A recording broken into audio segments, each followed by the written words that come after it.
question we're asking for today as we close out our Christ and Culture lecture series is a very simple one. Does culture matter? Does it really matter? Or should we just, eschew it and say, all of this stuff it's not really that valuable anyway? Or is it? I will contend today that culture is infinitely valuable. In God's eyes, it's a treasure in God's eyes. Your culture, is important to God, and that it has infinite value in God's eyes. And so we'll take a look at that, particularly looking through the lens of the prophet Isaiah in Isaiah chapter 60. The other handout I have over here is kind of like the 5 typologies on one page. So go ahead and pass those out also. We went through the 5 typologies. These are typical five answers that the Christian community has given to culture at large throughout history. And we looked at them: the Christ against culture, Christ of culture, Christ above culture, Christ and culture and paradox, and Christ transforming culture. The 5 typologies that we've been looking at, the 5 approaches to confronting the world. What is culture? Culture is man's effort to order the cosmos and define effective and corrective ways to live in it. And then we have Genesis chapter 1, 27 through 28, where God gives the first commandment to Adam and Eve. The first commandment that he gives to humanity is called the cultural mandate. It's to go and create stuff, go and create culture. Man was to cultivate the garden. So culture is important. It's the first commandment that God gives to you and me. So culture is an important thing according to Genesis chapter 1. And then, by the way, this command to go and fill the earth, interestingly enough, even after the fall, and then everything gets so horrendous that God decides to wipe out humanity from the face of the planet with a flood, and then he only saves one family, Noah and his 3 sons and their wives. What are they? Shem, Ham, and Japheth.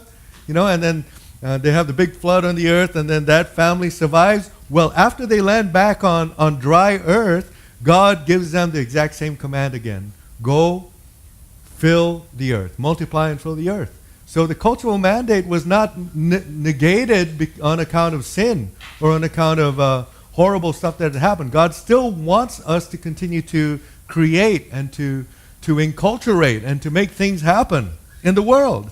So we looked at the 5 typologies. The first one we saw on the extreme was the Christ against culture type.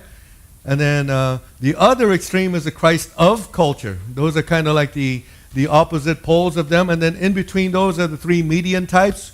We saw the Christ and culture and paradox. Dualism, not dualism, but dualism. It's a dualism, Christ and culture and paradox. Christ above culture, and right square in the middle is the Christ transforming culture.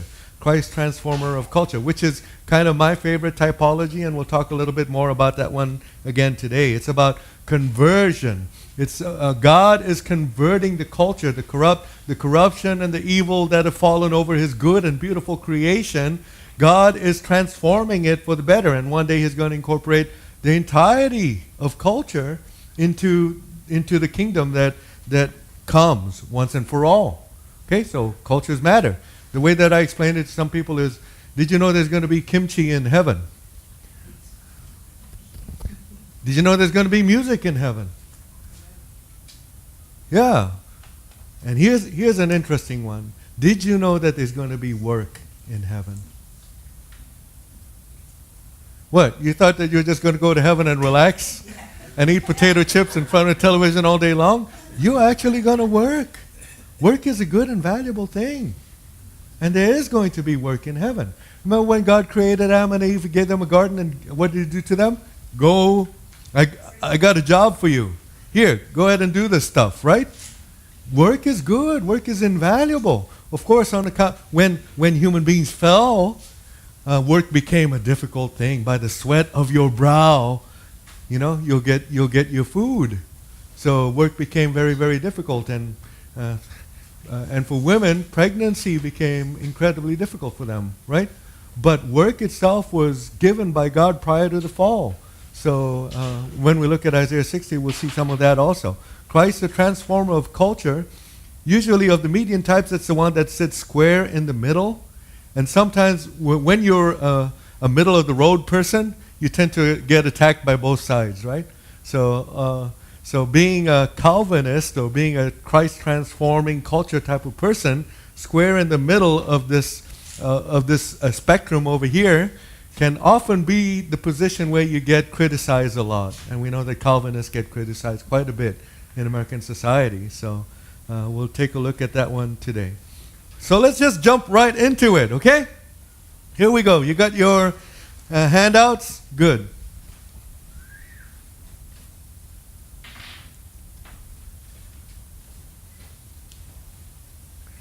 So these were the 5 typologies: the Christ against, the Christ of, and then in the bottom 3 are the median types: Christ in culture and paradox, Christ above culture, and Christ transforming culture. And we ended with the Christ transforming culture because to me that's kind of my favorite one. However, I do want to say something about these typologies. They are not quite, you will hardly ever encounter someone who fits one typology and one only. In other words, they're very fluid. They're not static, they're dynamic. You can move around in the poles. And depending on the issue at stake in culture also, you might actually be a Christ against culture type, depending on what the issue is. And then on some other issue, you might actually be a Christ of culture type. So it's very, very fluid, and you have leeway and room to move about within these typologies, okay? So I'm taking this from a book by a gentleman named Richard Mouw, who was my professor of culture. I took a culture class with him at Fuller Theological Seminary, and at the time he was the president of Fuller. He had been the president for some 20 plus years also, and one of the most brilliant minds that I've ever met. He's fantastic. My first class at Fuller was taken with him, and it was this class where he was presenting Christ and culture. And it just blew my mind away. That's why I love this kind of stuff, okay? So I'm taking this from his book, from a book of his. So this is what he says about the Christ and culture thing. It is dangerous, of course, to talk simply about Christ and culture. Christ is a very complex person. Aren't people complicated? They ain't no simple people. I mean, just look at Fran. Fran is a very complicated person. We all are. So Christ is a very complex person, and culture is a very complex phenomenon. We're not talking black and white things. These are very, very deep and significant, and you need to really, really wait and think deeply about these kinds of things. So neither Jesus nor culture is subject to a simple analysis. In fact, if you do simplistic analysis, you will probably end up with kind of a straw man or a caricature that doesn't quite fit the bill. And so it is unlikely that the relationship between them, the relationship between Christ and culture, will be captured by easy formulas. So typologies, we're looking at these typologies, the 5 typologies that Niebuhr presented. If you look at it as simplistic, easy formulas, you're going to be out of the ballpark, in other words. So we don't want to think of it that way. Furthermore, the Christ and culture label is meant as shorthand for a number of interrelated issues. We're talking about really complicated stuff here. Life is deep. Life is complicated. I don't have all the answers. Do you? No, we don't. So we're wading in all of this kind of murky territory when we're talking about Christ and culture. And so not the least being this question: how ought Christians to understand the proper patterns of their cultural involvement? That's the question that we've been asking ourselves throughout this entire series. How do I, as a Christian, engage in the culture at large? And the 5 typologies that we saw are historic ways that certain Christians throughout the centuries have engaged or not, or have disengaged with the culture. So those people who were the Christ against culture types, they thought Christ holy, pure, perfect, culture corrupt, evil, sinful. Therefore, the only way that we can do it is just to withdraw from the culture at large. And you have communities like the Quakers and the Mennonites and the Anabaptists and the Amish who withdraw from the culture.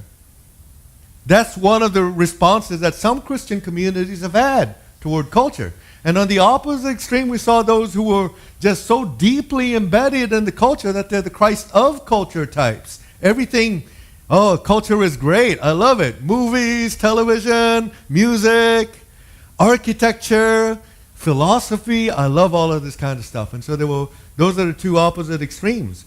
But we need to be very, very careful here. Don't think of it too simplistically, okay? Going on, but Christians too are complex entities. We are complex people attempting to serve a complex Lord. You see how many times the word complex keeps popping up over and over again? It's complex. The world is complicated. It ain't simple to be a human being in this world that we inhabit. So we are complex people attempting to serve a complex Lord in a complex cultural environment. Oh, help me, right? Because of these complexities, it is unlikely that any set of labels such as the scheme set forth by Niebuhr, the 5 typologies, well, it's going to be highly unlikely that these things will accurately portray our actual views on cultural participation. So these typologies are really not realistic.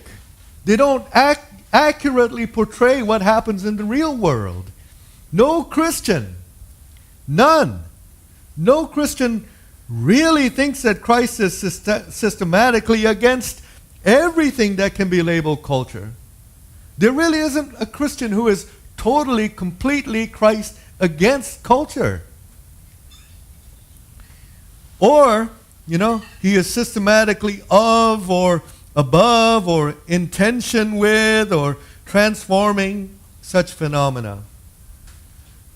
So these are not static things. So, and by the way, Niebuhr knows this very well.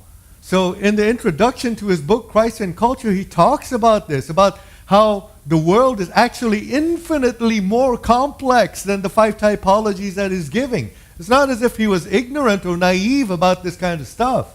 But the thing about being a teacher or a professor is you need to use what are called pedagogical tools. You need to simplify some very, very difficult concepts in order to make it clear for people so that they can understand and get some kind of a glimpse of what is going on. And so these 5 typologies are valuable simply as pedagogical tools. They're teaching tools, teaching complex concepts in abstracted and simplified forms. If you think about these 5 typologies in that way, it might help you to go a long, long way in understanding the place of a Christian within the culture at large. Okay? So with that said, here's the big question. Does culture matter? We've looked for, 7 weeks now, almost 2 months in this lecture series about culture, and we've seen all sorts of different approaches to culture from the Christian community. And for the concluding postscript, which is today's lecture, we're going to just consider this simple question. Does it really matter? Do the cultural artifacts and the things that we produce, does music and movies and architecture and buildings and swimming pools and whatever other stuff, does it really matter in the long run?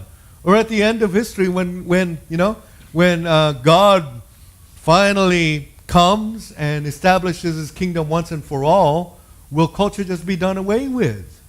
And what I'm going to contend today is, my answer is that it is an emphatic affirmative.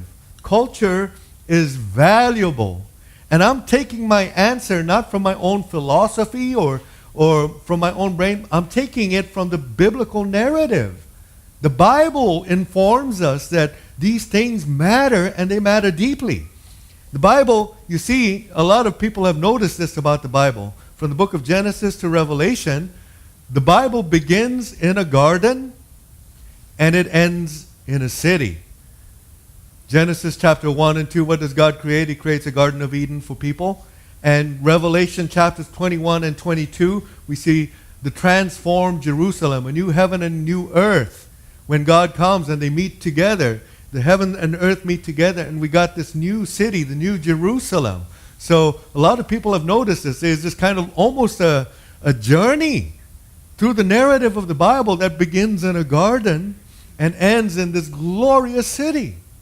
So that's what we're talking about. Remember Augustine? We talked a little bit about the North African Bishop of Hippo, St. Augustine, and his famous book called City of God, right?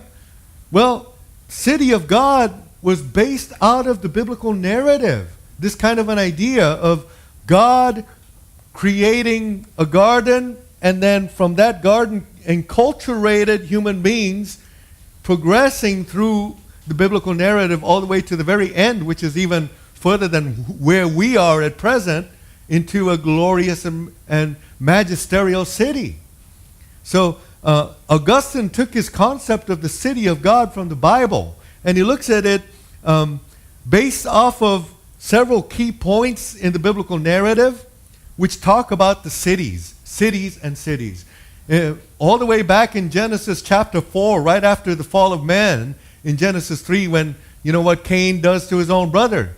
He kills his own brother, and then God expels him from the region, and the biblical text tells us in Genesis chapter 4 that Cain got married and had a child, Genesis 4:17, and what did Cain do? He went and built a city. He built a city and named it after his son Enoch, Genesis chapter 4. So Augustine begins his city of God with this concept that of the city of man, the city that Cain built, which is in opposition to the city of God. And so we have these two things, these two lines going out throughout history from its very beginning, from the very inception of humanity. City of man, built by Cain, and the city of God. It goes through the book of Genesis. All the way through, we see the table of nations in Genesis chapter 10. And then in Genesis chapter 11, we have something very interesting. It's called the Tower of Babel. You all know that, right? Babylon. Babylon comes from the same word, Babel. And it basically means ba ba ba ba ba ba. Because that's what the people sounded like. So Babel, you know, the English word Babel, it comes from that same root. Babel, what do the people do? They say, let us create a tower, the Tower of Babel, and we're going to reach all the way up to God in that tower. This pride in human civilization, in the things that human beings are able to successfully create. And then God looks down from heaven and sees what mankind is doing and says, let's go down and mix up their languages. So what does it become? Ba ba ba ba ba ba. You don't understand Korean, do you? It sounds like Babel to you, right? Or any other language in the world. So the languages got mixed up over there because people were uniting together to produce this culture to reach all the way up to God. So that's Genesis chapter 11. And then Genesis chapter 12, after God has scattered humanity through all parts of the world and given them different languages, which, by the way, incidentally, is not a bad thing. By the way, don't look down at what God did over there and go, oh, he must have not liked what human beings were doing, that's why he scattered them. No, God has a deeper motive for doing things like that. And part of it is the diversity of the cultures that we have in the world. And then in Genesis chapter 12, out of Babylon, Babel, out of Babylon, God calls Abraham from Ur of the Chaldees, right over there. And he says, you know, he takes him out and says, go to the land that I'm giving you, a promised land. And I'm going to make you a blessing to all the nations of the world. So Babel, human efforts to create culture, city of man. God calls one man out of that Babel place and begins his own project of creating the city of God. So we will always have these two streams, city of God and city of man, throughout history. That's what Augustine was arguing back in the 4th century in the Roman Empire, when we saw that the empire got sacked, and everybody, the pagans were blaming the Christians for what happened to Rome. And Augustine basically used this book to explain this concept. No, there are two cities going along each other. Okay? So does culture matter?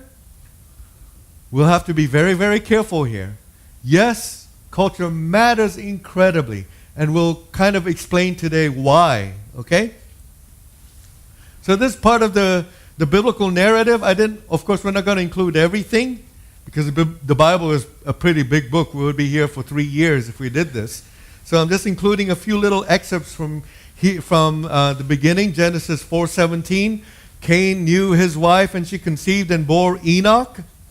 When he built a city, he called the name of the city after the name of his son, Enoch. So it's from there that Augustine bases his idea of the city of man. And then Hebrews 13:14, we have this, interestingly enough. For here we have no lasting city.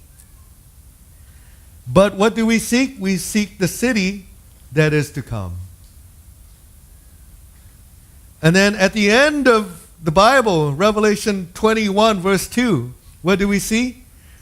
I saw the holy city, the new Jerusalem, coming down out of heaven from God, prepared as a bride adorned for her husband.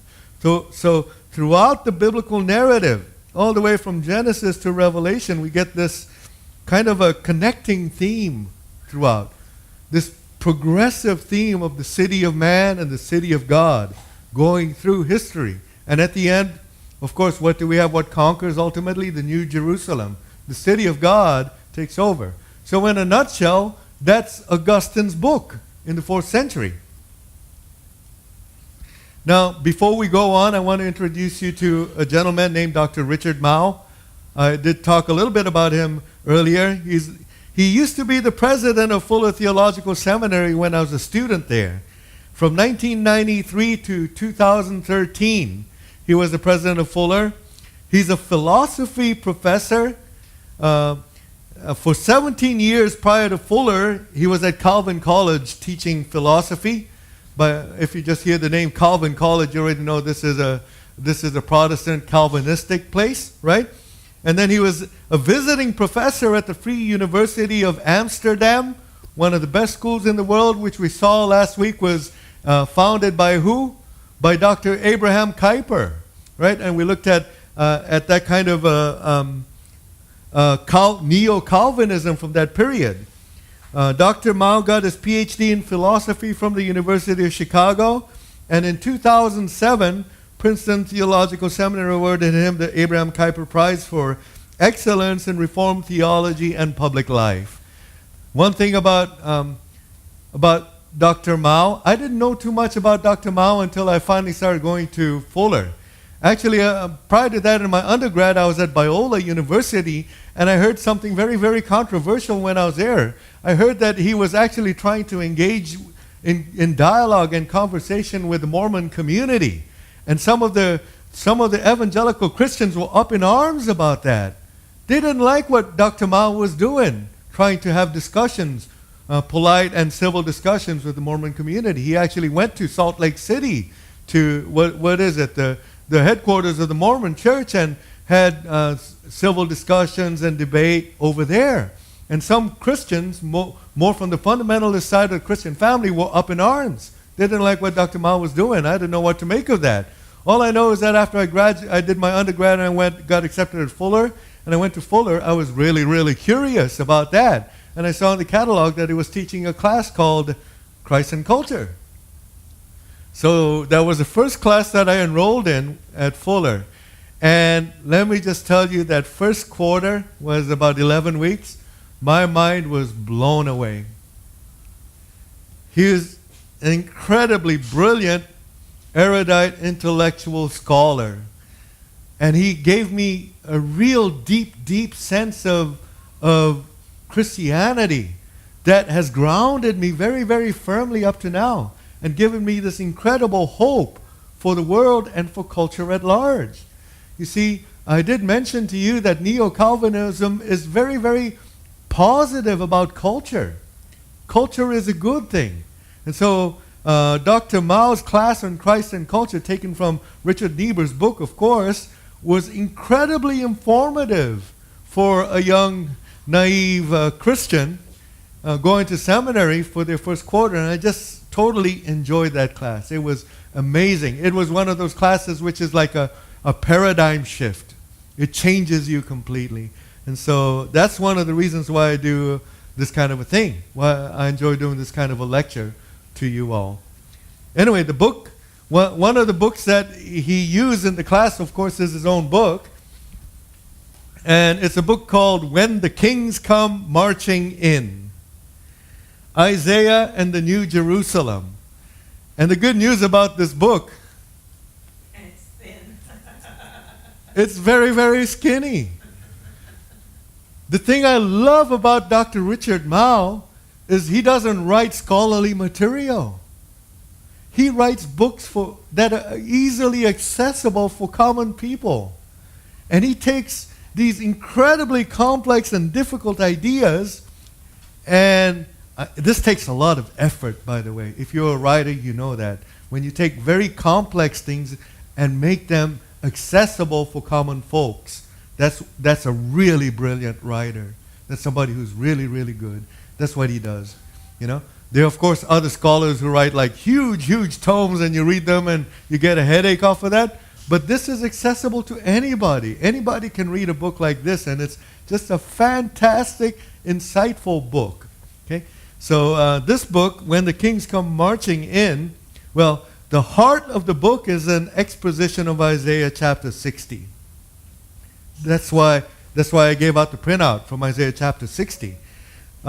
It's exposition of Isaiah 60 and the hopeful expectations of the prophet, not only for his people, but for the whole world. And did you notice the word hopeful expectations? It's very positive about culture.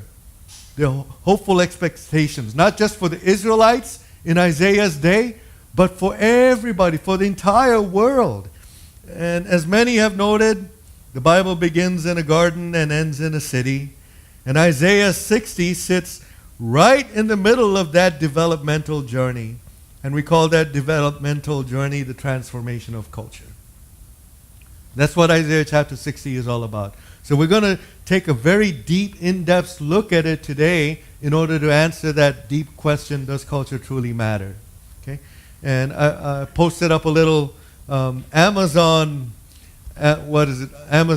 feedback on the book, written by a gentleman named James Y. Kim. So I put my own little blurb on Amazon because this book is fantastic. This book is a must-read. I'm a bit biased since I did take Dr. Mouw's Christ and Culture class about a decade ago at Fuller Theological Seminary. It influenced my Christian worldview profoundly. This is one of those books that has a knack for presenting complicated concepts in a very simple, easily readable style without sacrificing the depths of the material. So if you, by the way, this is a new copy. I just bought this book again because as I was preparing this lecture, I was looking through my library trying to find my book. I couldn't find it. And I realized, I think back when I was at TKUMC and I gave a Christ and Culture lecture, somebody borrowed that book from me and never gave it back. You know, I'm sick and tired of people borrowing my books. I never seem to see them back again. So I'm not going to give this out to anybody. You want to get this book, go on Amazon, get your own book, okay? I'm keeping this one for myself now because I've lost so many books. It's amazing to me, you know, teaching this kind of stuff. It's a good thing, but, you know, just support the writer, support the author, because it takes incredible effort to write a book, especially one that is this short and concise. You know, Nietzsche, the famous philosopher, he once bragged, I can write in one sentence what people take entire books to write. Sometimes being brief, short, and concise is genius, right? You don't need to write a big book. Write a small book that's accessible to people. And that's what makes Dr. Richard Mouw so brilliant. His books are wonderful. Here's another book of his.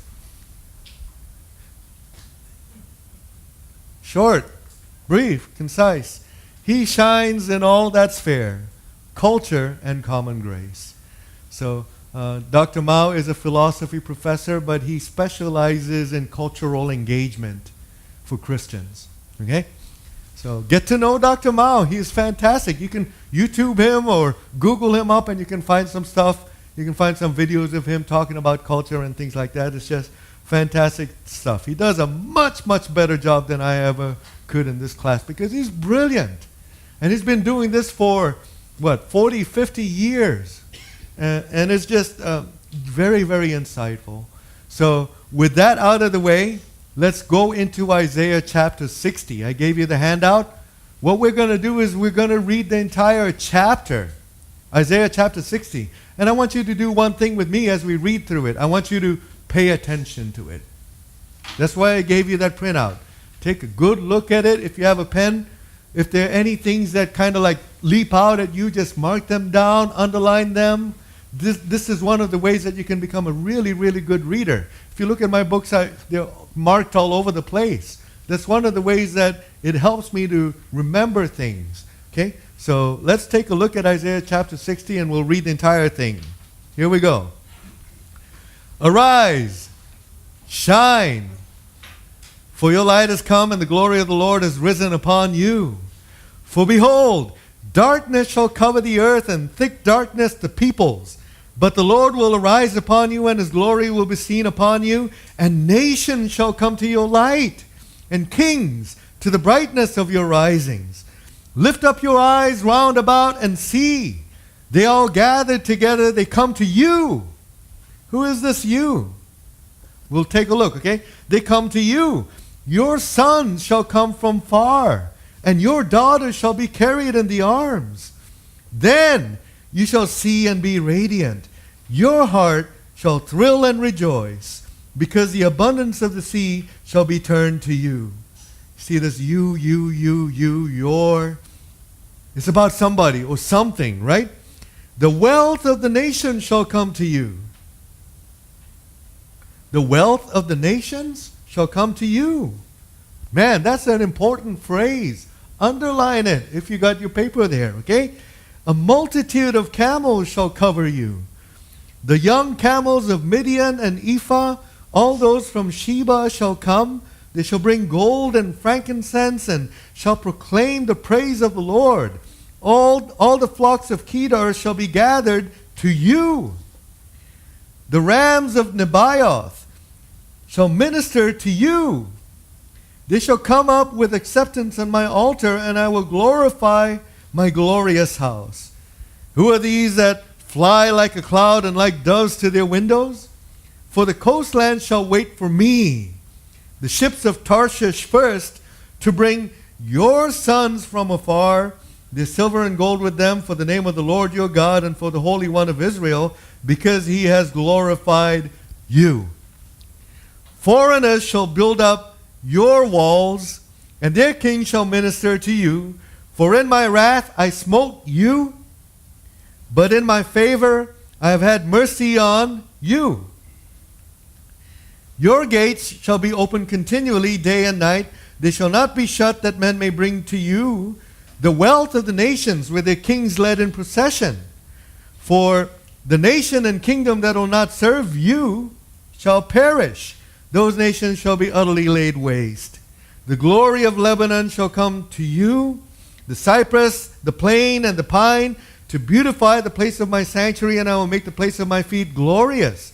The sons of those who oppressed you shall come bending low to you, and all who despised you shall bow down at your feet. They shall call you the city of the Lord. Here's the key. What is this you that's being addressed here in Isaiah 60? The city of God. And what's coming into the city of God? All sorts of stuff coming into the city of God, right? Camels and ships and kings and all kinds of things. The city of the Lord, the Zion of the Holy One of Israel. Whereas you have been forsaken and hated with no one passing through. You know, this was in the time of Isaiah. What happened to Jerusalem? The city of God. Mount Zion. Destroyed, devastated by the Babylonians. They'd come and utterly destroyed the place. So, whereas you have been forsaken and hated with no one passing through, I will make you majestic forever. a joy from age to age. You shall suck the milk of nations. Can you picture that? You shall suck the breast of kings. And you shall know that I, the Lord, am your Savior and your Redeemer, the Mighty One of Jacob. Instead of bronze, I will bring gold. Instead of iron, I will bring silver. Instead of wood, bronze. Instead of stones, iron. I will make you your overseers peace and your taskmasters righteousness. Violence shall no more be heard in your land. Devastation and destruction within your borders. You shall call your walls salvation and your gates praise. The sun shall be no more your light by day. You ain't going to need the sun no more. Nor for brightness shall the moon give light to you by night. But the Lord will be your everlasting light, and your God will be your glory. Your sun shall no more go down, nor your moon withdraw itself. For the Lord will be your everlasting light, and your days of mourning shall be ended. Your people shall all be righteous. They shall possess the land forever, the shooting of my planting, the work of my hands, that I might be glorified. The least one shall become a clan, and the smallest one a mighty nation. I am the Lord. In its time I will hasten it.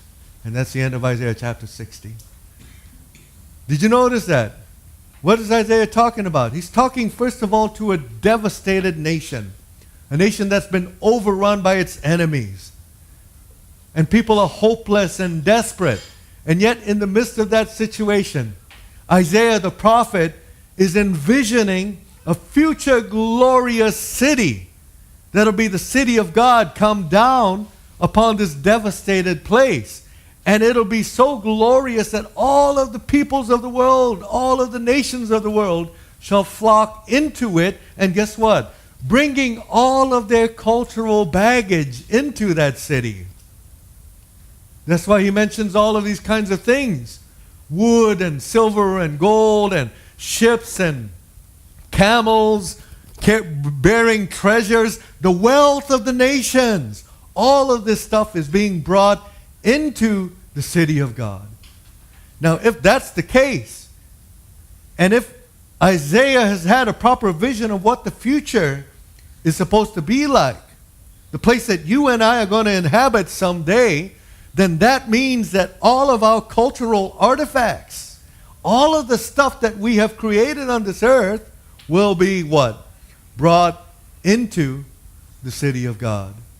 That's what Isaiah chapter 60 is basically saying. The ships of Tarshish, camels, Sheba, sons and daughters from afar, from every nation, all coming into the city of God. So let's examine exactly what's going on over here. This is the chapter right after Isaiah chapter 60 in Dr. Mouw's book, When the Kings Come Marching In. And the title of the chapter is this: what the heck are the ships of Tarshish doing here? Well,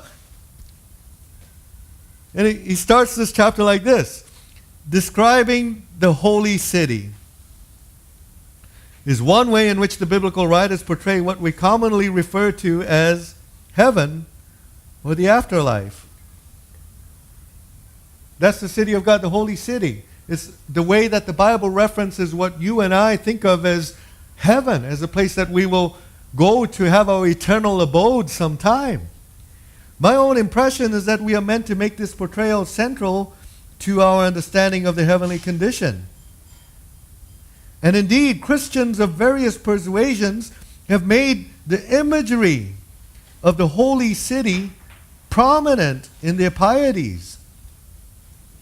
As we saw, Augustine took his idea, this concept for his classic book, The City of God, from this concept of the city of man, city of God, which is interspersed throughout the biblical narrative. So Christians throughout the ages have looked at this and placed it as prominent for the kind of hope that you and me expect when we die. What's going to happen to us? We're going to go to the city of God? Well, it's a little bit more complicated than that. I'm not going to go into that right now. But this concept that at the end of history, that God is not going to abandon His creation, but bring it all into His new creation. That's what we're talking about. And that's what the holy city is going to be. So the Christian life is directed toward a city. You and I are looking forward to becoming citizens of a particular city. A place in which God's redemptive purposes for His creation will be realized. God has redemptive purposes for all of His creation. It isn't just about human souls, but it's about everything that's been created, the entire universe, the cosmos. God is going to redeem all of it for the city of God. And so, if we think of the future life as a disembodied existence in an ethereal realm, that's a Platonic version of the afterlife. We saw that in Gnosticism, where the material stuff is bad, and so the only thing that really matters is a disembodied spiritual state. Some people think of heaven that way, but as I've been contending so far in this lecture series, that's not the biblical narrative at all. That's Platonic philosophy. That's from Greece. In the Bible, matter matters. Physical stuff matters. And God isn't abandoning it. Okay? So this idea of thinking of the future life as a disembodied existence in an ethereal realm is wrong. Which is not, and Dr. Mouw says, this is not it. It's not our ultimate goal. That's not where we're going to end up. But if we think that way, then it's difficult to think of our present cultural affairs as in any sense a positive preparation for heavenly existence. But if we think of the future life in terms of inhabiting a heavenly city, we have grounds for looking for some patterns of continuity between our present lives as people immersed in cultural context and the life that is to come. So that's why Isaiah chapter 60 is so key and so important, because we're getting a glimpse of what our future life is going to look like. And it looks like an inhabitant of a heavenly city where all of the cultural artifacts are brought in. The holy city is not wholly discontinuous with our present conditions. There is some continuity. There is some discontinuity also, but it's not wholly discontinuous. There are some things that we are going to enjoy in heaven that we have right now here on this earth also. Right? That's why I started off today by saying there are probably going to be things like art and music, movies, television, work, all kinds of things in heaven.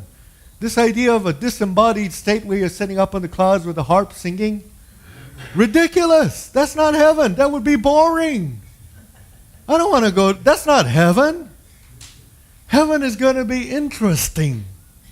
There's going to be lots of stuff to do and lots of stuff to enjoy in a heavenly city, you see. So the biblical glimpses, we're not talking about the Platonic philosophy. We're talking about the Bible, the biblical narrative.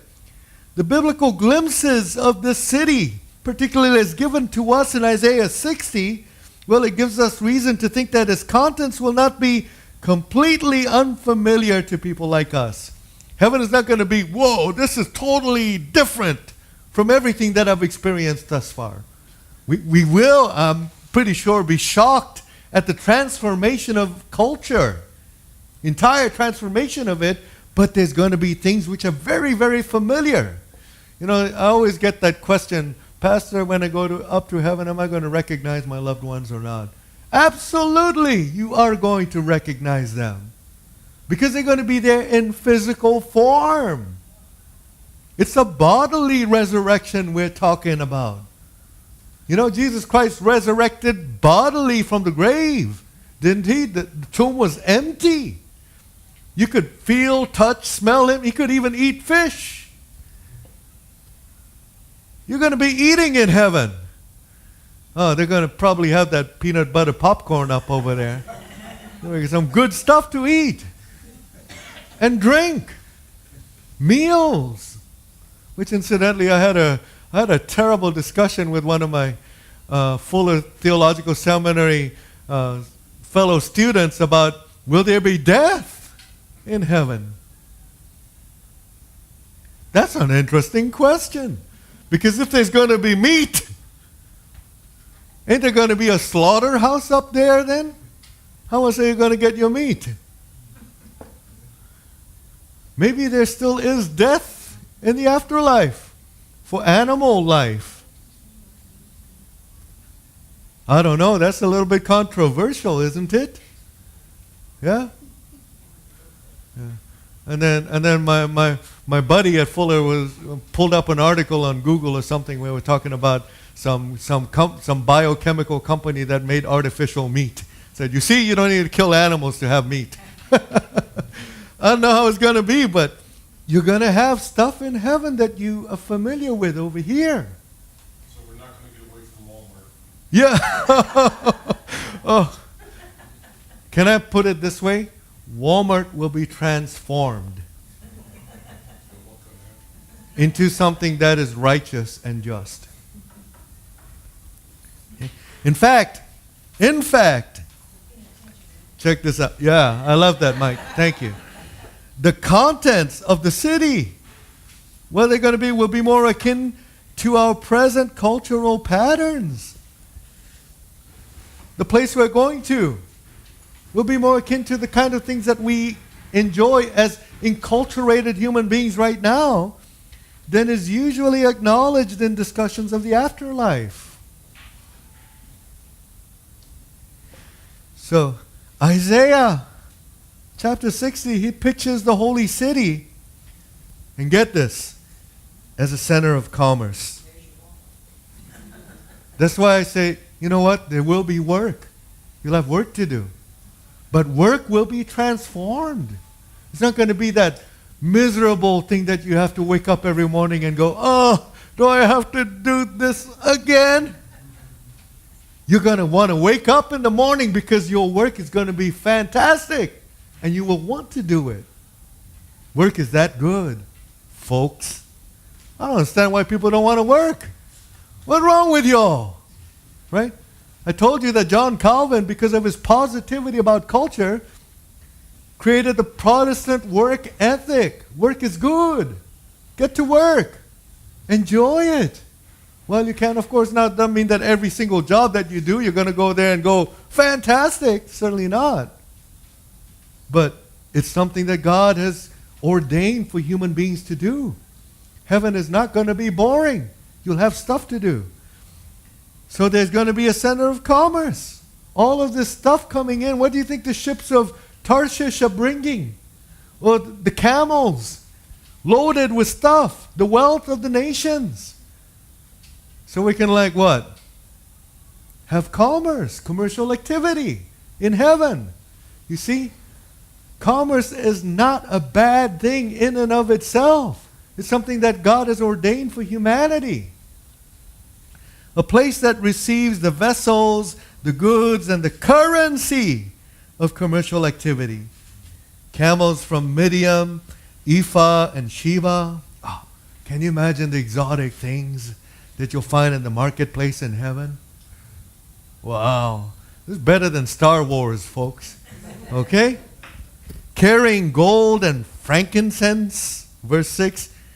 The city receives the flocks of Kedar and the rams of Nebaioth. Animals!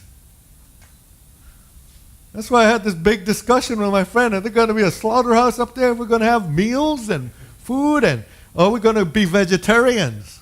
You know, because some people think that initially in the Garden of Eden, Adam and Eve were vegetarians. Some people look at the early parts of Genesis that way. I don't know. Maybe, maybe not. So I might be wrong on this. I'm just speculating about this. No. But they're animals up in heaven. Ain't that interesting? The other question that pastors always get asked is, Pastor, my dog Fido, am I going to see him in heaven? I know people are so obsessed with their pets. They love them, right? Me too. I love my cat Mal. Am I going to see my Mal in heaven? Ships from Tarshish.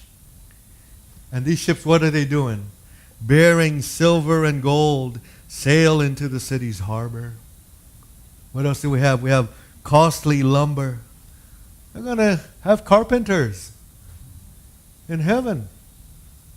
All these ships bringing lumber, cypress, plane, and the pine, and the swamp ash is imported from Lebanon, animal, vegetable, mineral. They're all brought into the renewed Jerusalem. So don't fall for this stupidity that so many Christians have fallen for, of thinking that heaven is some immaterial spiritual existence. It's very tangible. You can touch, smell, feel, eat it. That's heaven. Heaven is, in many ways, like earth. There's some continuity, yet without the death, the misery, and the sin. You can almost think of it that way, if that helps. Okay? And then, I love Dr. Mouw. His writing is just so vivid. He goes into a little example of himself. When I was a boy, I asked my mother whether God would allow my pet dog to go to heaven when he died. Didn't you all have a good favorite pet animal sometime when you were a kid?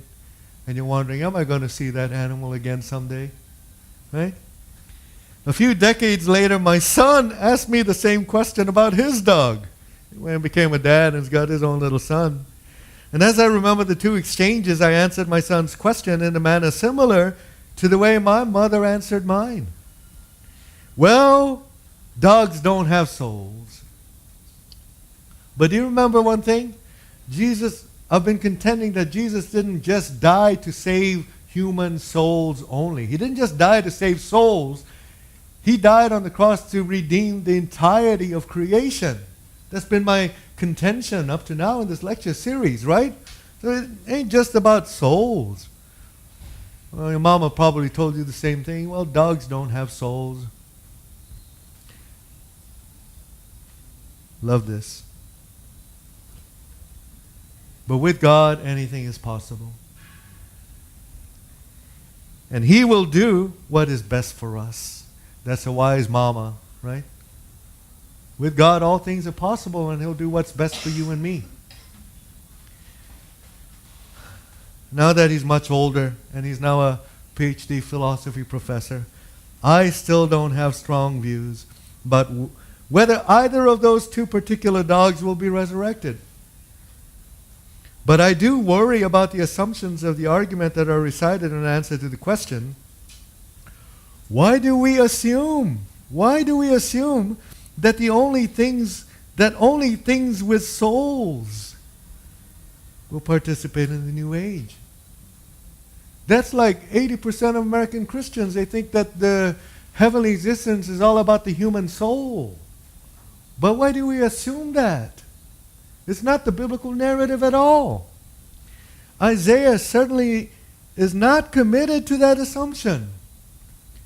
No, on the contrary, for Isaiah, heaven is very tangible, very physical. It's a city, for crying out loud. He has no problem with the idea that the holy city will be populated by many, many animals. Now, I don't know if it's going to be the one Fido, but there will be. Oh, the Revelations talks about the lamb and the lions. Yes, absolutely. There's animals up there. And where does he get that? He gets it from the book of Isaiah. The lamb and the lion will lie down together, and a little child shall lead them. Yeah, that's from the book of Isaiah too. So there, if you take Isaiah, you can think of it maybe as just being totally metaphorical, of course. But if you think more seriously about it and deeper, why did God create animals to begin with? And then create a Garden of Eden and tell Adam and Eve to do what? Take care of them. Care for the animals. Name them. That was their first job, to name everything. So I named that Grasshopper. Because he hops along the grass. And Eve goes, be a little bit more creative, Adam. I call it Locust. There are several points. And this is where, Diana, what you're talking about, at which Isaiah mentions animals. in the context of describing God's future work of redemption. In a well-known passage, you're talking about that in chapter 11, for example, Isaiah describes how animals will act toward each other and toward humans in that day when the earth shall be full of the knowledge of the Lord. When the city of God is finally established. And this is it. The wolf shall dwell with the lamb. And the leopard shall lie down with the kid, and the calf and the lion and the fatling together. And a little child shall lead them. The cow and the bear shall feed. Their young shall lie down together, and the lion shall eat straw like the ox. The sucking child shall play over the hole of the asp. Ooh, snakes. I don't like snakes. There'll be an asp in heaven? Oh my God. The weaned child shall put his hand on the adder's den. Animals will be in heaven, but they will be transformed. That's what we're talking about, right? That final fifth typology, Christ transforming culture. That God is in the process. He hasn't finished yet until the city of God is finally established.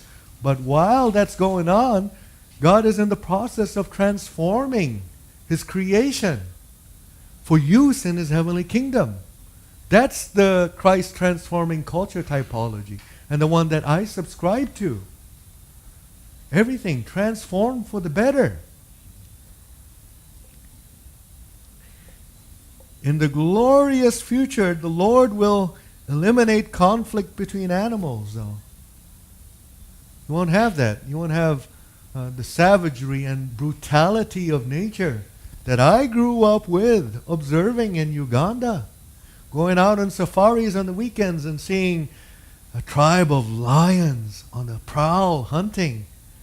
And the gazelles, just amazing stuff, right? So the conflict between animals will be eliminated. And between animals and human beings too. You know, there's conflict between us and nature also. Yeah. Anybody take a wild guess as to what animal kills human beings the most? Huh?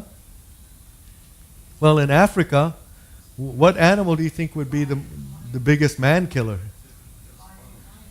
Hippopotamus.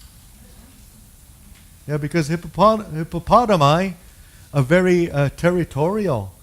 And so if there's a canoe you're rowing or something and you enter its territory, it'll come and snap.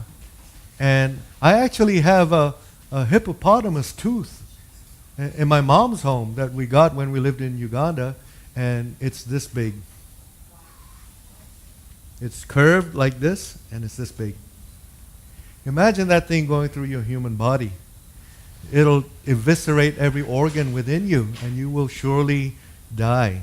Okay? So the conflict between animals and human beings, that too will be eliminated.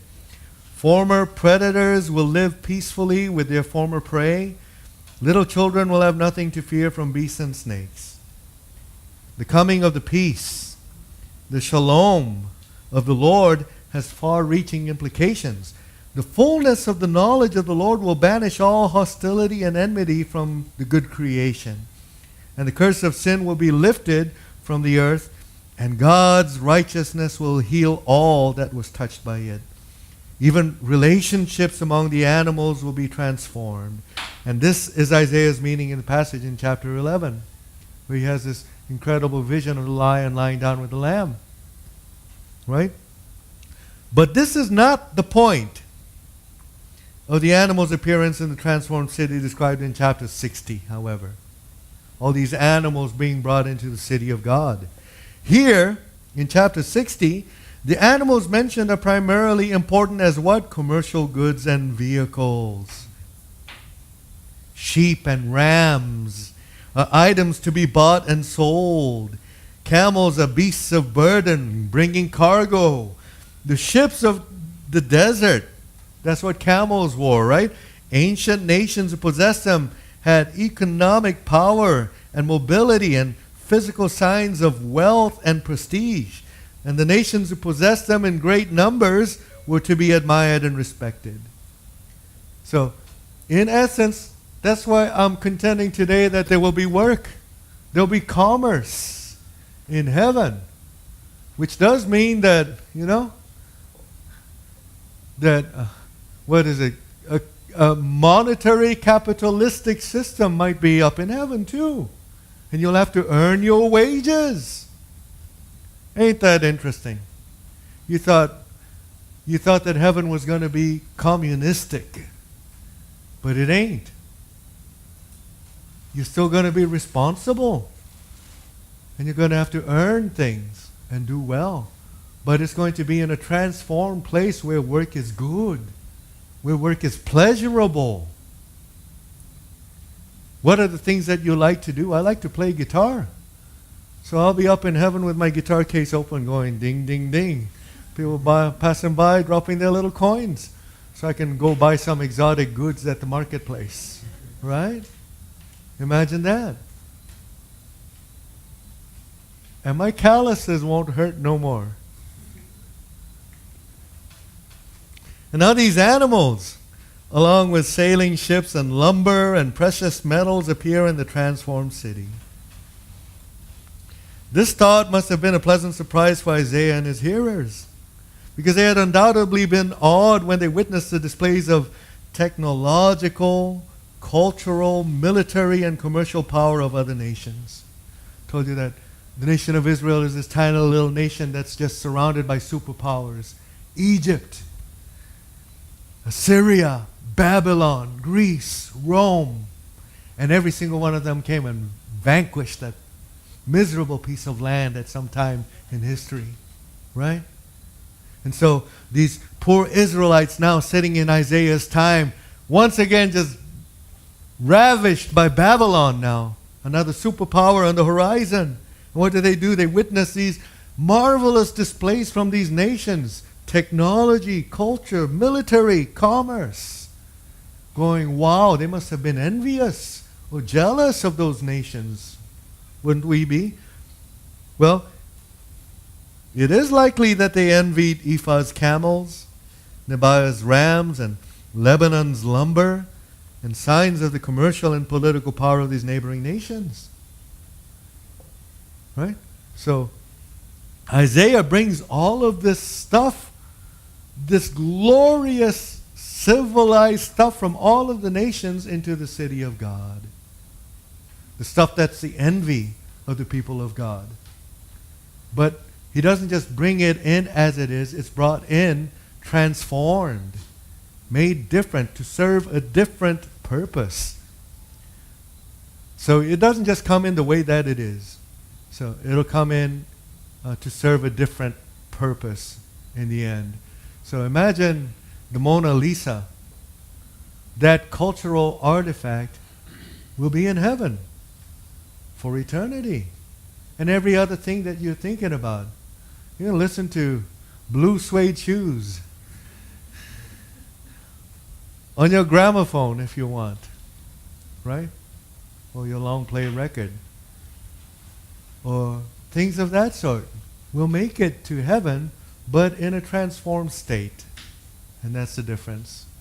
Now, I'm not, Dr. Mouw is very wise. He's not saying that everything will make it to heaven. Certain things will not, Certainly not. Talking about like pornography. Pornography is not going to make it to heaven. Of course not. Unless there might be a museum in heaven to place on display some of the atrocities that human beings have done to each other. But in terms of being part of the cultural heritage of the heavenly life, certainly not. Those things will not make it, right? So, all of these things that make it into heaven are there for a transformed purpose. Verse 6, the camels of Ephah, the transformed purpose now is to what? Proclaim the praise of the Lord. Whereas previously these camels were the envy and the boast of a particular nation. Now, the purpose of these camels is to praise God, to give praise to God. Nebiah's rams, verse 7, shall minister to you, as acceptable sacrifices on the Lord's altars. In verse 9, the ships of Tarshish bring precious metals for what? For the name of the Lord your God. Verse 9, and the costly lumber from Lebanon will beautify the place of my sanctuary. And then Isaiah chapter 60 verse 5 talks about the wealth of the nations. All of these things will make it to heaven, but in a transformed state for a new and glorified purpose. Now, think about the ships of Tarshish. What exactly is Tarshish? Tarshish is, nobody really knows where Tarshish is. Scholars and archaeologists have been confounded by that term for the longest time. You find that term Tarshish throughout the biblical narrative, but nobody really truly knows. The best guess that I have heard from a very, very informed and enlightened scholar is that Tarshish was Spain, the ports of Spain, because Spain was at the end of the Mediterranean Sea, and the Mediterranean was considered, that part of the world was considered the end of the world, right, Spain? So where are we in America? We dropped off the end of the world. But that part was considered, and Tarshish was considered the furthest parts of the world. And all these ships would come from Tarshish. They were big, majestic commercial ships bringing imported goods from that part of the world into the Mediterranean basin. For what? For commerce, right? And people were awed by the things that were brought in. These imported foreign exotic goods. So the ships of Tarshish are being brought in. However, they're not there anymore to exalt a pagan culture. But they're being transformed now to glorify the God who is Lord over all of the cultures, you see. So items of pagan culture brought into the heavenly city to be put to good use. And this is what we mean by Christ transforming culture for the better. And this is Isaiah chapter 2, verses 12 through 17. We looked at Isaiah 60, but we're going to go very, very early in the book of Isaiah, the second chapter of Isaiah, because a lot of the terms that come in Isaiah chapter 60 come directly from the very beginning of the book. So let's take a look at what the prophet Isaiah says here in chapter 2. For the Lord of hosts has a day against all that is proud and lofty, against all that is lifted up and high, against all the cedars of Lebanon. See that? The cedars that are brought into the holy city in Isaiah 60, right? Lofty and lifted up, and against all the oaks of Bashan, against all the high mountains, and against all the lofty hills, against every high tower. Immediately recalls what? The Tower of Babel. And against every fortified wall, against all the ships of Tarshish. God has stuff against all of this, because its purpose has been corrupted in the world at present, right? And against all the beautiful craft, all of these artifacts of culture, God has something against it. And the haughtiness of man shall be humbled, and the pride of man shall be brought low, and the Lord alone shall be exalted in that day. So what does the transformation of culture actually look like? It looks like the humiliation of humanity, who in their prideful arrogance think that they can create a utopia without God. And all of our wonderful and beautiful cultural artifacts and our modernity that we have, the things that we enjoy, especially let's talk about our focus on American culture, which is one of the most highly developed cultures ever in the history of civilization. All of the stuff that we enjoy that makes us proud and lofty will be brought low. Now notice, it doesn't say that God will destroy them and annihilate them totally and forever, but He will transform them, and the issue is transform their purpose from the corruption of serving the ego of humanity into glorifying God. That's what our culture is for, ultimately. That's why God gave us the cultural mandate in Genesis chapter 2. And we start from a garden and then up in a glorious city. Okay? So all of these very same items that we find in Isaiah 60, costly lumber from Lebanon, non-commercial vessels, beautiful crafts, means of military protection, hills, mountains, towers, all of these things are also explicitly mentioned, but they're all judged by God as proud and lofty and brought low.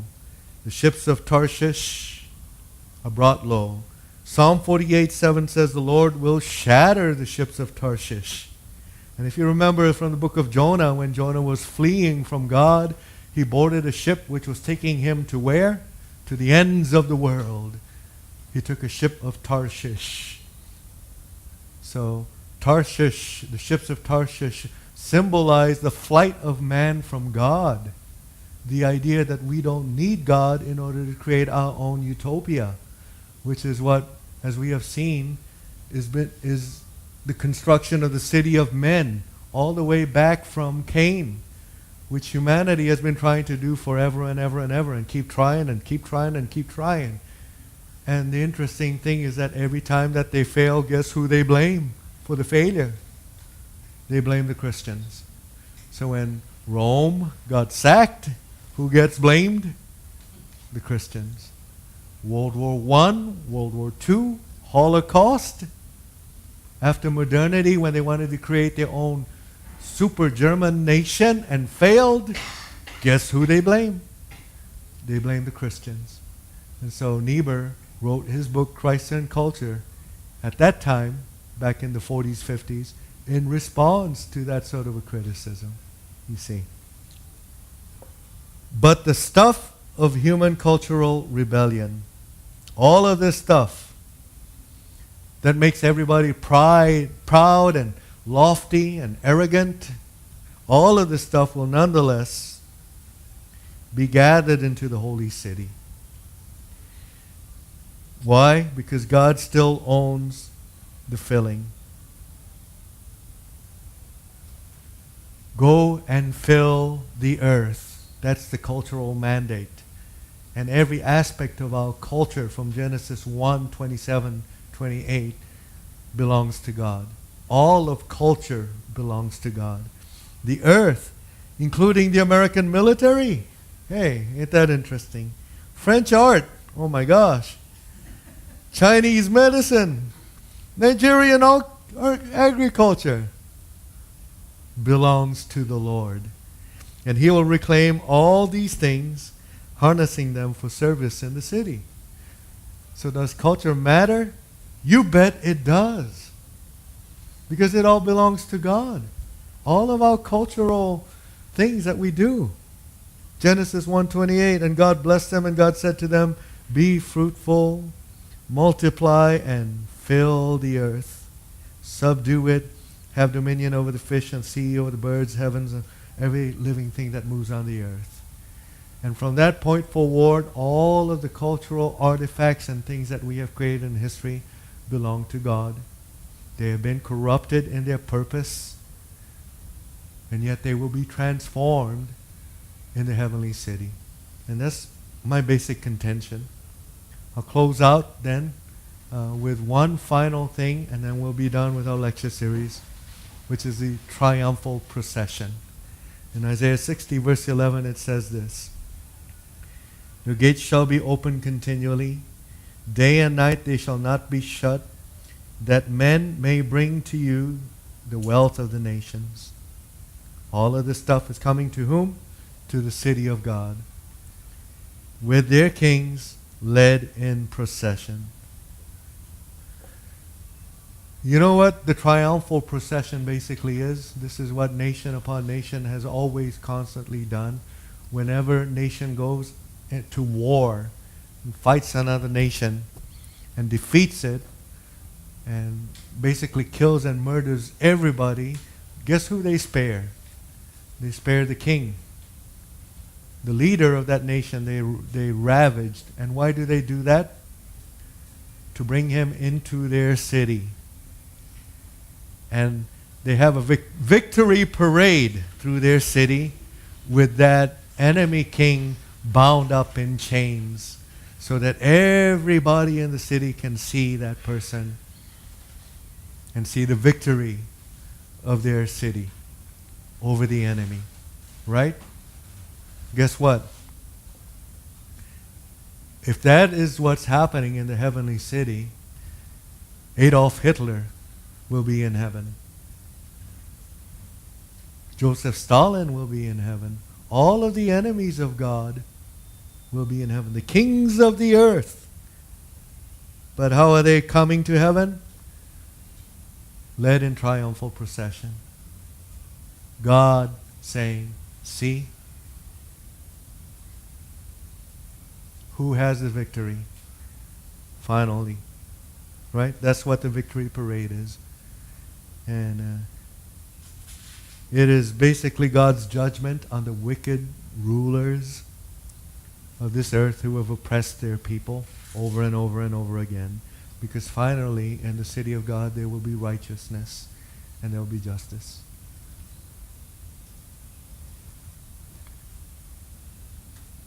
Does culture matter? My answer, taken from an informed biblical perspective, looking at Genesis all the way through Revelation, is absolutely. Yes, it does.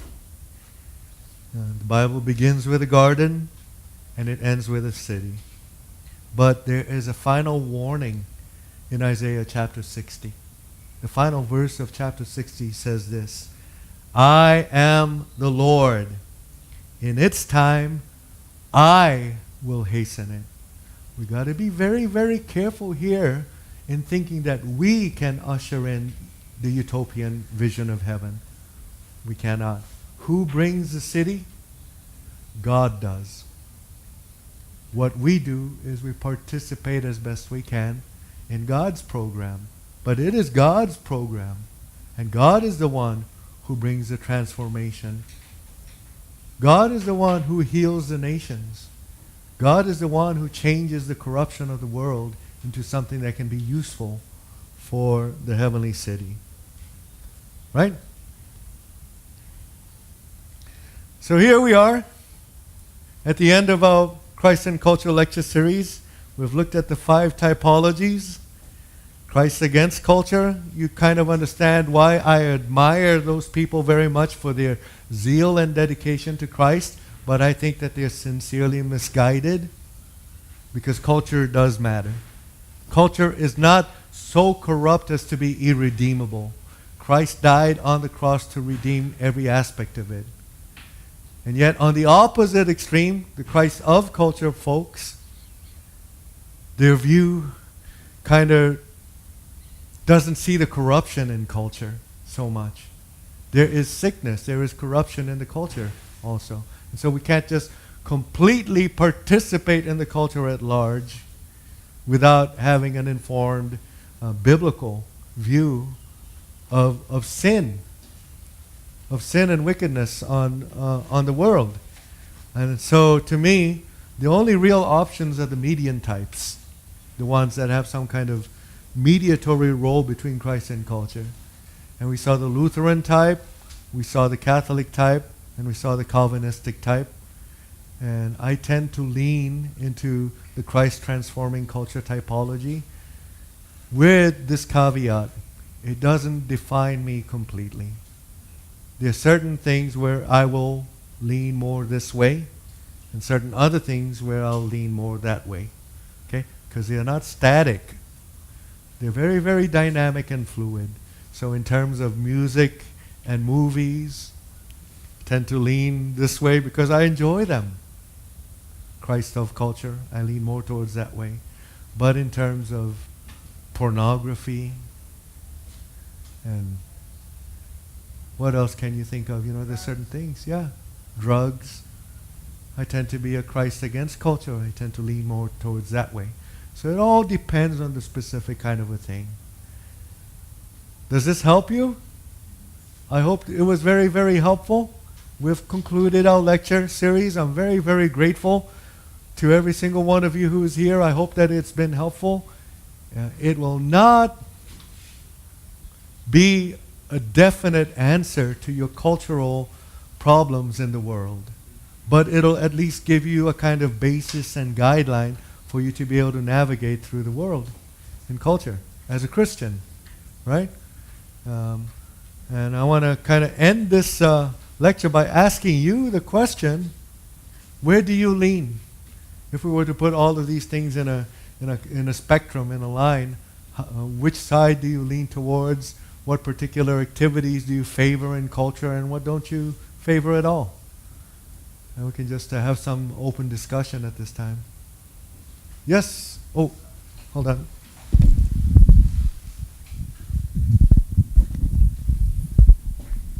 We were discussing this a little bit back, Fran and I, and we started out thinking that we should pick one of those, and that's going to be us. And we kept sliding, and we finally said, depending on the circumstances, we're going to be in probably these three things from the center to the right. Mm-hmm. The other thing that we came up with, though, while looking at that is this appears to be a good framework when you're having Christian discussions with other people. And, of course, each of you are on your righteous ground. And you need to know where the other fellow is coming from. If you can put them in one of those boxes, then you know what's guiding them. Yeah. People tell you something up front, but the real meaning is what's making them say that. And this, I think, is a great framework. I've really enjoyed it. Thank you, Ed. You're absolutely right about that, because this thing doesn't just inform you.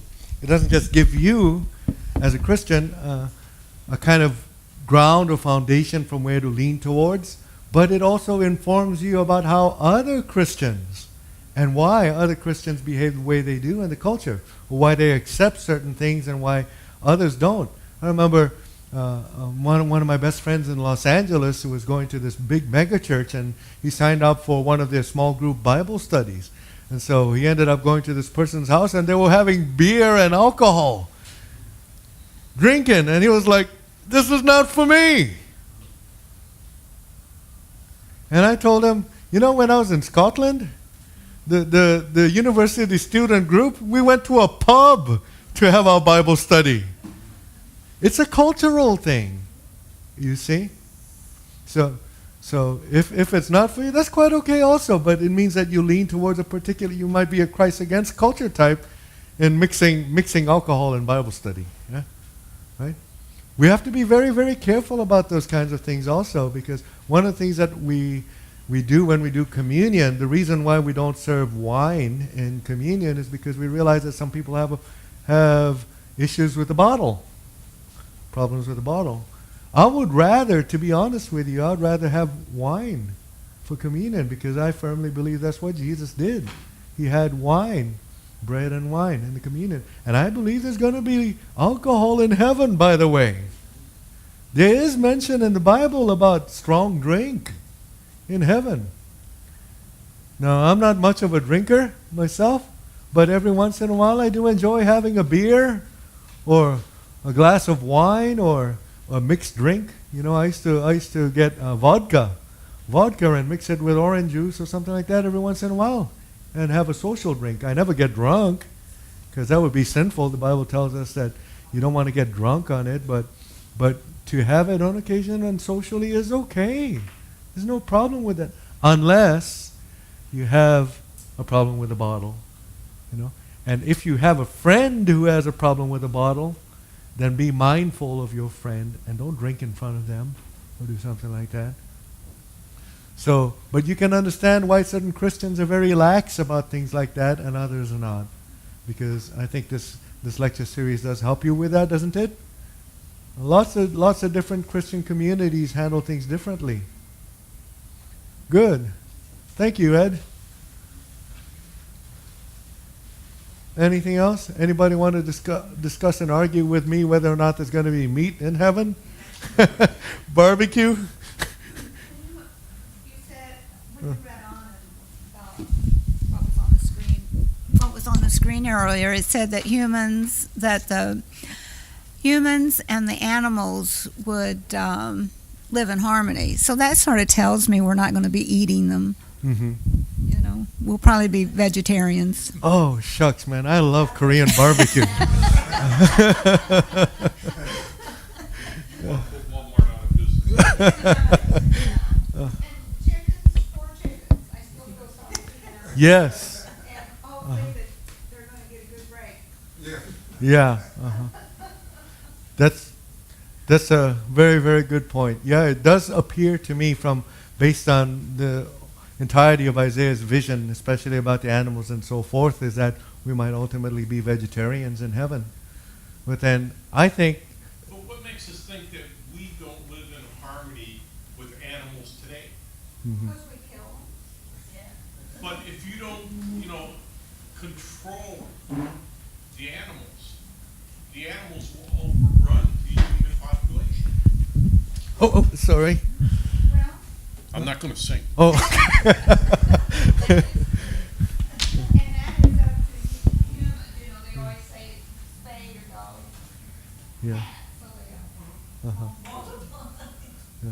But in heaven, it's all gonna be transformed, so we're not sure Yeah. how it's gonna be. Yeah, that's a very good phrase. We're not entirely sure. I'm not giving you a full picture.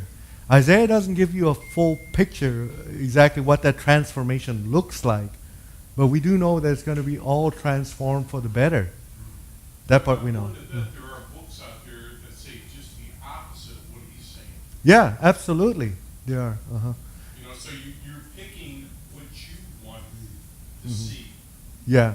Uh-huh. We don't know what's going to happen. Yeah.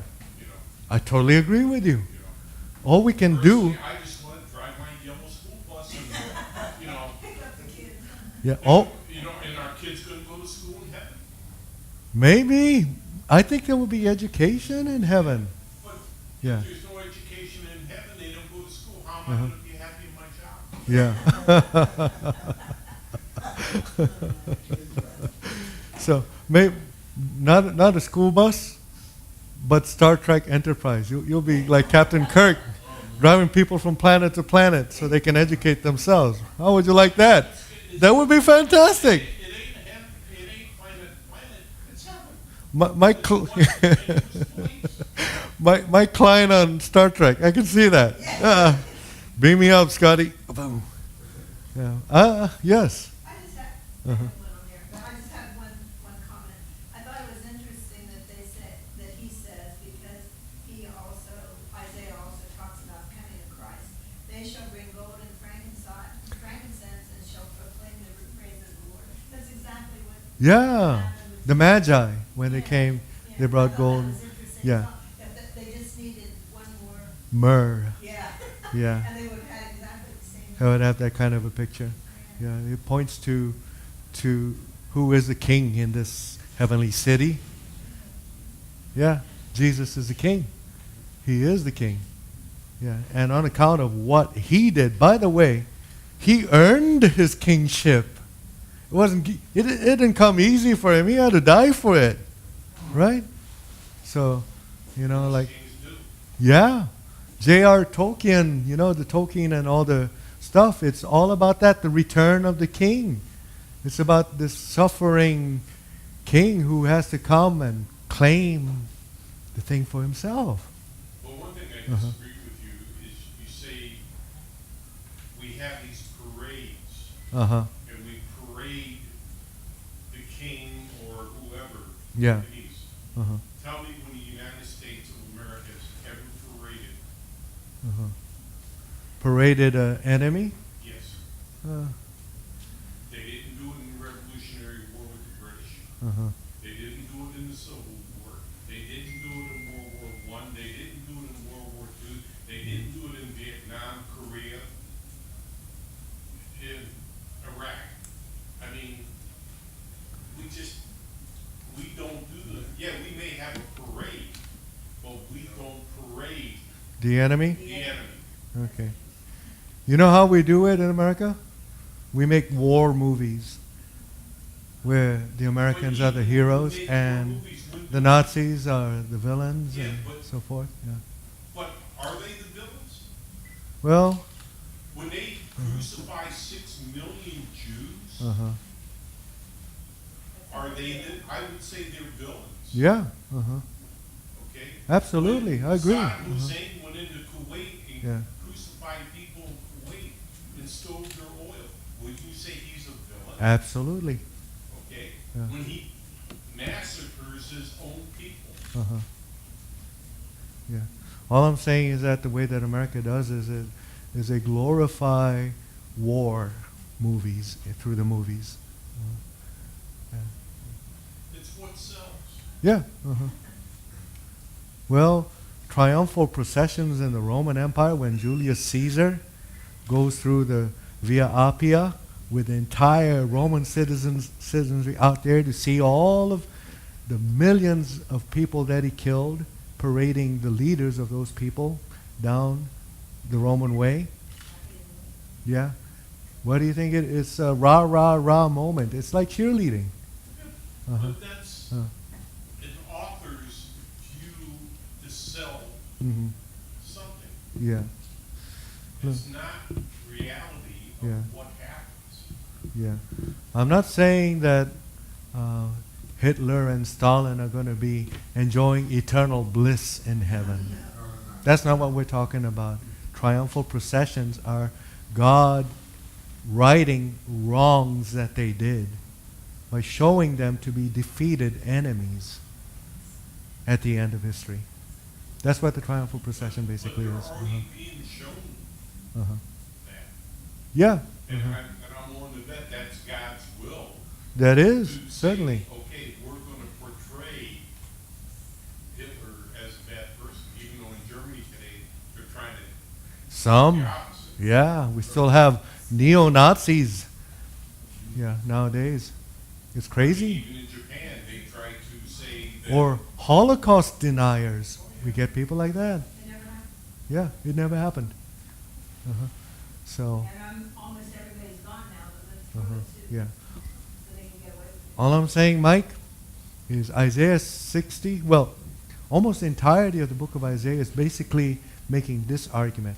All of the things that we glorify in our civilization to make us proud, even patriotism, so forth, and all of this kind of stuff will be brought low when the king finally comes.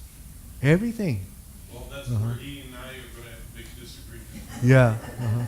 Yeah. Because the thing that matters most, I love being an American, but my citizenship in heaven trumps everything else.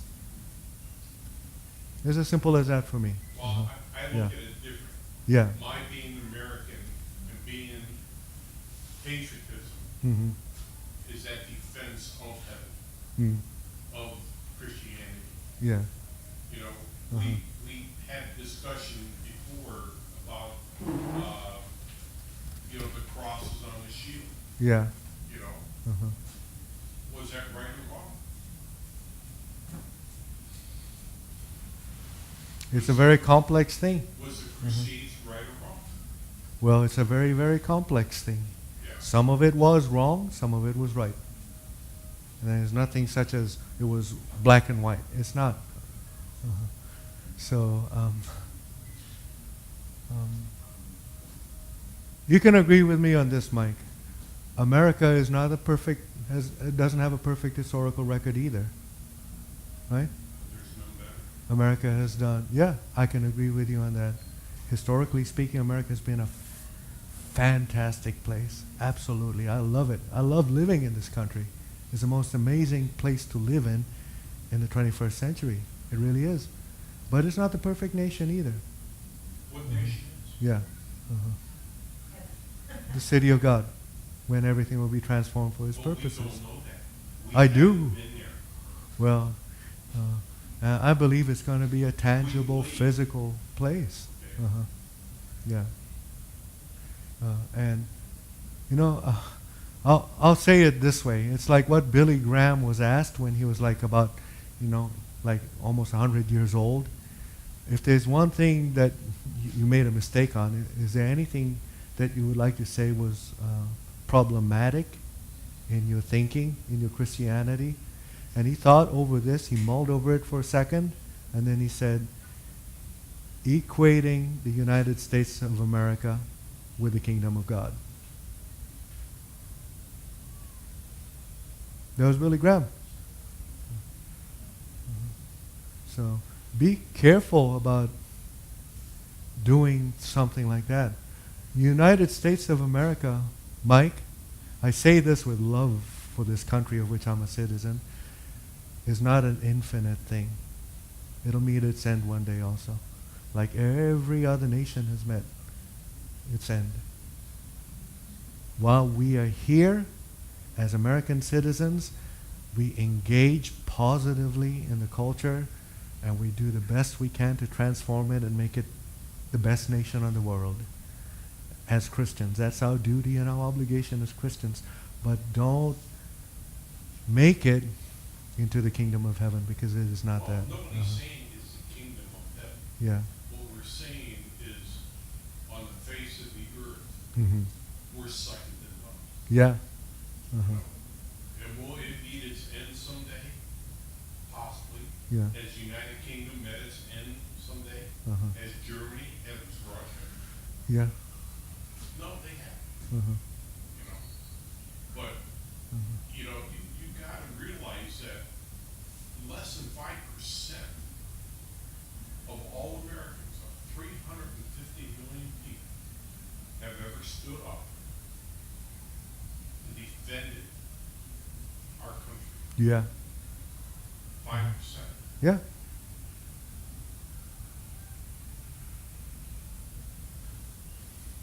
Totally true. Yeah. Uh-huh. So we honor our fallen, particularly the ones who gave the ultimate sacrifice. Absolutely, we do. Yeah. I'm not one of those ultra pacifist Christians, you know, non-violent resistance types, the Mennonites and the Seventh-day Adventists who will not take up arms to defend their country. I think I've already told people this.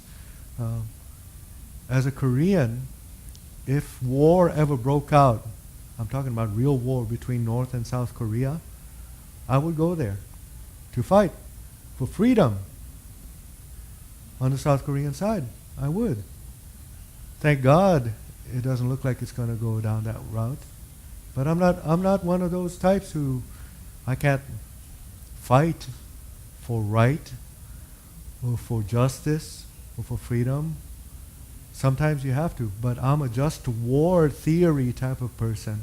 There has to be a compelling reason to go in there, which incidentally was one of the reasons why George Bush got into so much trouble for Iraq, because according to most historians, there was no real compelling reason other than the fact that Saddam Hussein had cursed out his dad. It was a family issue, right? To go into and involve the country in a war. I think going to Afghanistan for what happened with 9/11, totally justified. Absolutely. Going in there and doing that. But the Iraq war, it's questionable whether or not America should have gone into Iraq. Now, I'm going to say something else too about that. Is Iraq a better place for most of its people now that Saddam Hussein is no longer in power? I think so. It looks to me like it is. However, more recently now we have the ISIS situation. Because unfortunately, when you go in and do that kind of thing and remove somebody from power, there's a power vacuum in a place like that, and sometimes some horrible people come in. And so, yes, some pockets of Iraq have become better for some people, but then that part, the northern Syrian area like that, the Fertile Crescent area, has become a terrible place now. So, another thing, I think that America might have done a little more wiser, is its involvement in Vietnam. This was a French war. You know, the French should have handled it, but they called out for America, come on, help us. And America naively got into a conflict which they couldn't win. It was the only conflict that America's ever been in which they didn't win, the Vietnam War. And unfortunately, a great many young people suffered for it. So, is America the perfect nation? No, but I love this country. I honor the people who fought for this country and gave their lives for it. You know, the soldiers who defended this place, absolutely. But I also want to be very, very wise and say, you know, as a Christian, as a follower of Christ, my primary allegiance is to the kingdom of God over anything else. And actually that makes me a better American, I think, because it allows me then to protest America when America does something unjust. It gives me the ground to say, hold on a second. America, let's be a better nation. And this thing, I'm not sure about what we're doing in this part of the country or in the world. We can be a better example to the rest of the world in that way. And that makes America better, I think, when we have that ability of free speech and choice. It's part of our American heritage, right? The ability to protest. Civil rights movement made this country so much better for people like me. You know, I honor and cherish Martin Luther King Jr. Was he a perfect man? Absolutely not. He wasn't. He was a pastor. He had his frailties and faults like every pastor does.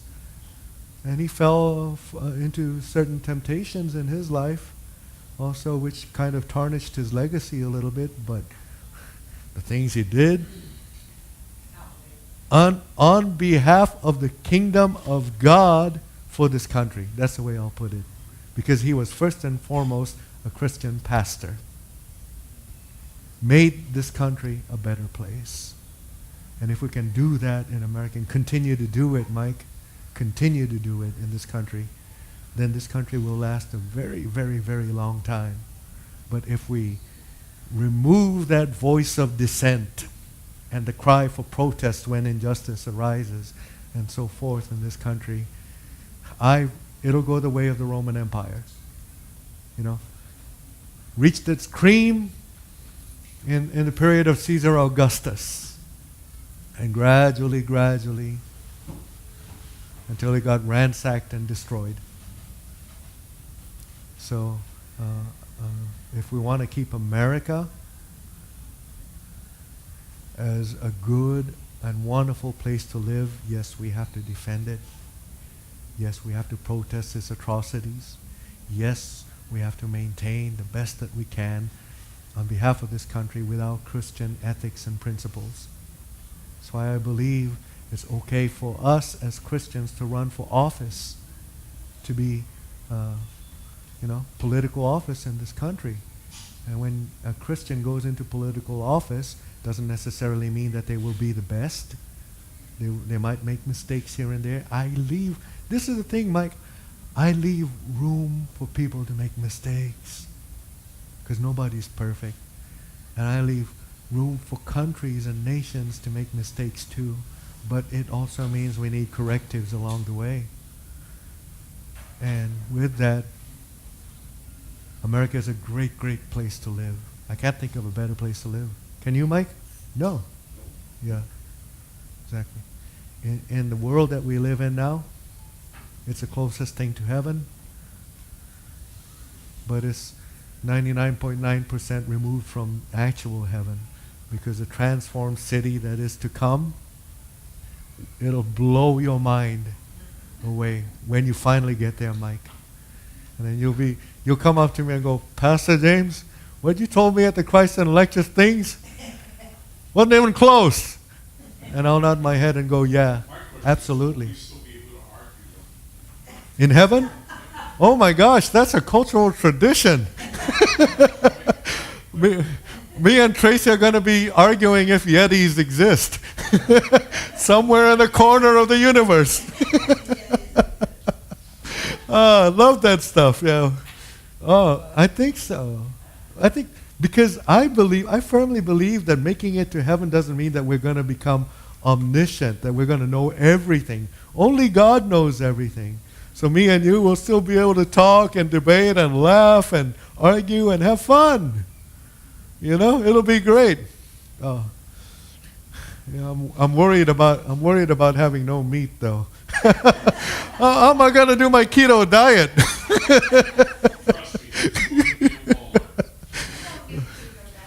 My friend, yeah.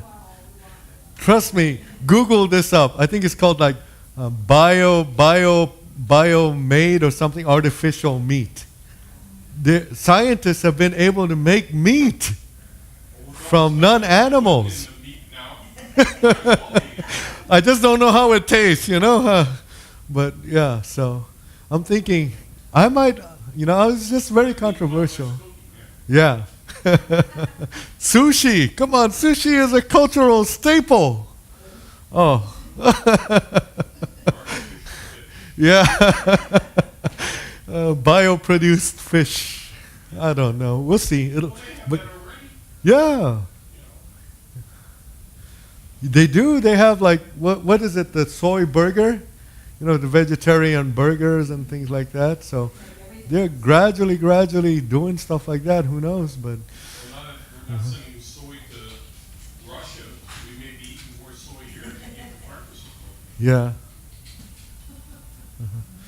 That's the other thing that we need to advocate for our country. I think because here's my pet peeve. I'll get to you, Tracy. My pet peeve in this country right now is the wage structure has gotten horrible. People at the bottom can't make a living anymore in this country. So my thing is for us to have some kind of a living wage again for people. If we can do something like that, that would be great. That would help our country.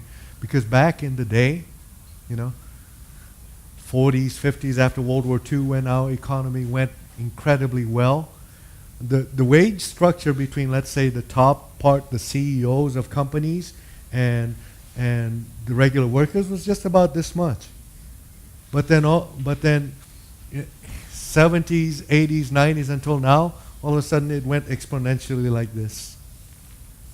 But that's free enterprise. Yeah. Well. I mean, if you want to live in a country, Yeah. that's free. Yeah. Well, it's also free enterprise. Yeah, but, you know, the rich get richer and the poor get poorer. Yeah. It's actually a principle that happens. Yeah, it's actually a principle that happens. So what needs to happen to capitalism is there needs to be structures of yes. Because if you just let laissez-faire capitalism run rampant, you end up getting what's called an autocracy.